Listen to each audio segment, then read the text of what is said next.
பத்திரிகையாளர் எல்லாருக்கும் நான் ஒரு விஷயம் சொல்லட்டுங்களா? உங்க சிஎம் சார் வந்து அதாவது நேர்ல வந்து மீட்டிங் கொடுக்குறாரா? சத்தியமா சொல்றேன், கவர்ச்சியில தான் ஜெயிச்சிருக்காரு. அது எப்படி 2 வருஷத்துல ஒரு டீமை ஃபார்ம் பண்ணி கட்சி ஆரம்பிச்சு ஜெயிச்சிட முடியுமா? இது சாத்தியமே இல்லை, சாத்தியமே கிடையாது, சாத்தியம் கிடையாது. வயிற்றுலாம் அடிக்கிறீங்க, லைட்டா வயிறு வலிக்குதுங்க, வயிறு வலிக்குது. உருப்பிடுமாடா அந்த மனுஷன் உனக்கு? ஏண்டா காலங்காலமா எங்க அப்பன் தாத்தன் முப்பாட்டன் அப்படின்றது குடும்பத்துல இருந்து வந்த நானே வந்து கஷ்டப்பட்டு ஒரு கட்சியில உள்ள போய் அதுக்கப்புறம் ஒரு துணை முதலமைச்சர் ஆகி அதுக்கப்புறம் இப்பதான் எதிர்கட்சி தலைவரே ஆயிருக்கேன். சாவும்ல செத்த பையில நீ நலமா இருந்தா ஒளிஞ்ச எனக்கு பத்தி நீ சாவும்ல செத்த பையில. அது எப்படி 2 வருஷத்துல ஒருத்தர் கட்சி ஆரம்பிச்சு ஜெயிக்க முடியும்? இது வந்து என்னால நம்பவே முடியல. அது வந்து சாத்தியமே கிடையாது. எல்லாம் விதி. இதெல்லாம் தப்பு என்ன? கேக்குதா சிஎம் சார்? என்ன வாயே திறக்க மாட்டீங்களே? இதெல்லாம் வந்து சரிப்பட்டு வராது சிஎம் சார். எல்லாத்துக்குமே ஒரு லிமிட் தான், அளவு தான். என்னால நம்பவே முடியல. எங்க ஆட்சியிலலாம் இப்படி நடந்ததே கிடையாது, தெரியுங்களா? இது ருக்கோ ஜரா சபர் கரோ. நடந்திருக்கு, ஆனா இந்த அளவுலாம் கிடையாது, தெரியுங்களா? கொளத்தூர் இங்க பாருங்க சிஎம் சார், நீங்க இன்னைக்கு வாயை திறக்கணும். அதுக்கு தான் நான் இத்தனை பேர் கூட்டு வந்திருக்கேன். எங்க அப்பா எங்க தாத்தா அவர்லாம் பண்ணாதா இவர் பண்ணிட்டாரு. முடியல எங்களால, இந்த ஆட்சியில எங்களால இருக்க முடியல. மக்களே வெளியே சொல்லிட்டு இருக்காங்க, இதெல்லாம் ஒரு ஆட்சியா அப்படின்னு சொல்லிட்டு. சிங்கப்பெண் ஸ்கீம் சிரிப்பா இருக்குல்லங்க. எங்க தாத்தாலாம் அப்பவே அந்த கார்லாம் வாங்கி வச்சுட்டாரு. எங்க அப்பா அது ரெடி பண்ணி அதுக்கு ஒரு பேர் வச்சிருக்காரு. ஏன் அந்த பேர்ல விட வேண்டியதானே? சிங்கப்பெண் அப்படிதான் விடுவீங்களா? இதெல்லாம் கேட்கறதுக்கு சிரிப்பா இருக்கு சிஎம் சார்.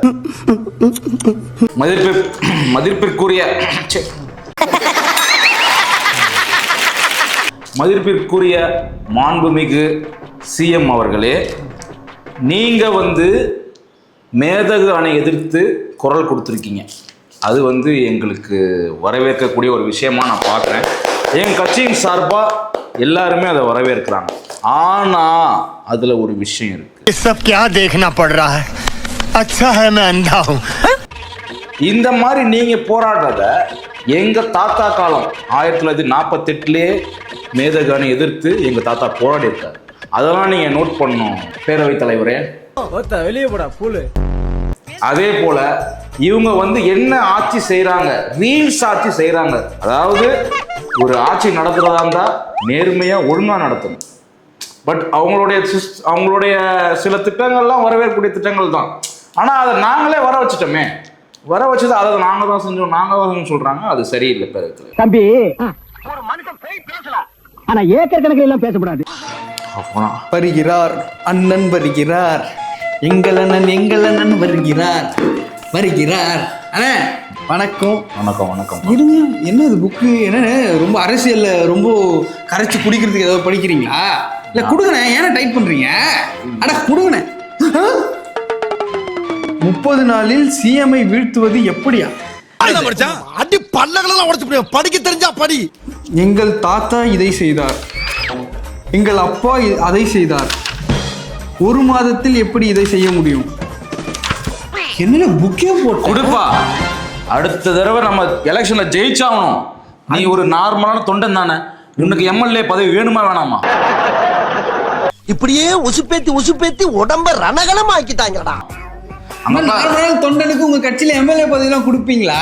அதெல்லாம் நடக்கிற காரியம் இல்ல. என்ன திடீர்னு இப்படி இறங்கிட்டீங்க? அதை பார்த்து ஆமா, பின்ன வேற என்ன பண்றது? ஜென்சி தான் இப்ப நம்புறாங்க. இப்ப நம்ம ஜென்சி கூட்டம் சும்மா அந்த ஜென்சி கூட்டத்தை பத்தி நீ பேசவே கூடாது. ஆளுக்கு 1000 ரூபாய் கொடுத்துட்டு அந்த நாய்க்கு பேசவும் தெரியல, ஒண்ணும் தெரியல. இது எல்லாத்துக்கும் மேல திமுரா தௌலத்தா சொல்றேன். நோ உதயனா தம்பி, நானா ஏன் முன்னால அப்பெல்லாம் பேசாதடா நீ. யாரா இவனுங்க? எங்கிந்திரா வந்துக்கிறாங்க? என்ன பேசணும் தெரியாம பேசிக்கிட்டு இருக்காங்க. இன்ஸ்டாகிராம்ல ரீல்ஸ் பண்றவனா கூட்டின்னு வந்து ஆர்வ கோளாறுல பேச வச்சு, அது மாதிரி தானே. அதுவும் ஜென்சி இல்ல, நான் ஜென்சி கூட்டம்னு கூட்டிட்டேன். எலெக்ஷன் டைம்ல கூட்டிட்டு இருந்தேன்னா, ஆமா இதே நீ அவங்கள குற்றச்சாட்டா வச்சுட்டு இருந்தல. ஒரு அரசியல் அறிவே இல்லை இவங்களுக்குலாம். இந்த வயசுல வந்து இப்படிலாம் பேசுறாங்க, இவங்களுக்கு என்ன தெரியும்லாம் சொல்லிட்டு இருந்தீங்க நீங்க. அது வந்து அப்போ இப்போ எல்லாம் ஜென்சின் பண்ணா உங்களுக்கு ஓட்டு போட்டுருவாங்கன்னு ஒரு இது. லூசு பையல மூளையில உனக்கு சார் மூளை. ஐயோ எல்லாமே லேட்டா நடக்குது. கவர்ச்சியில ஜெயிச்சேன்னு சொல்லிட்டு சொல்ற, போற இடத்துலலாம் வந்து என் தாத்தா அதை செய்தார், என் அப்பா அதை செய்தார், அவங்க ஏதாவது ஒரு ஸ்கீம் கொண்டு வந்தா இதை நாங்க அப்போ செஞ்சோம், அந்த பேரை ஏன் மாத்துறீங்க? எங்க அவங்க தாங்க சிஎம், அவங்க இஷ்டத்துக்கு அவங்க பேரை மாத்த தான் செய்வாங்க. நீங்க மாத்தலையா? நான் முதல்வன் அப்படின்னு மாத்தலையா?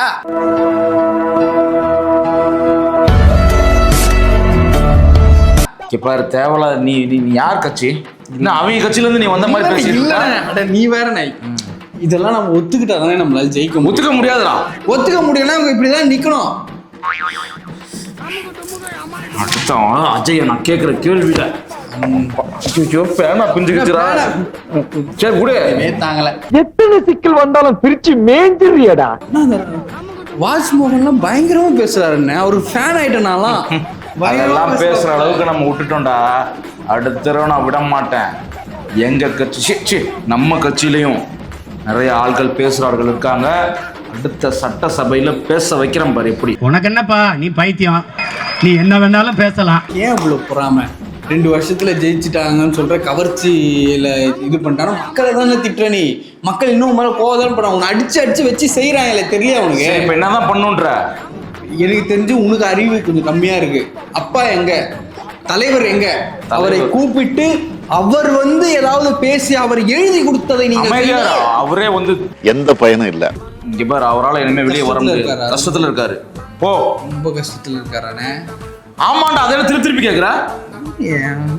ஆட்சி செய்யும் போது அங்கங்க ஊழல் நடக்கும் போதே அவங்களாம் கஷ்டப்பட்டுல இல்லண்ணா. அது இல்லாம நீ வேற இதுல குற்றச்சாட்டுல நிறைய எடுத்துட்டு வந்தல. இந்த 1 மாசத்துல இவ்வளவு குற்றச்சாட்டு. ஆமா, இதை நீங்க உங்க ஆட்சி காலத்துல பார்த்து அதை நீங்க இது பண்ணிருந்தீங்கன்னா மக்கள் உங்களுக்கு ஓட்டு போட்டிருப்பாங்க. உன்ன மாதிரி வளருது என்னன்னு தெரியல. ரொம்ப ரொம்ப டீப்பான கொஸ்டின்ஸ் எல்லாம் கேக்குறீங்க. அந்த இது எழுதிட்டு கேக்குதா? ஆமா கேக்குதா. ஸ்பெல்லிங் மிஸ்டேக் ஆமே. அது ஸ்பெல்லிங் மிஸ்டேக்கா? கேக்கு என்னது கேனக்குவா? கேக்கு இல்ல, நான் கேக்குதா அப்படின்னு இருக்காமே. எப்படி சார் இவ்வளவு கரெக்டா சொல்றீங்க? எப்படி?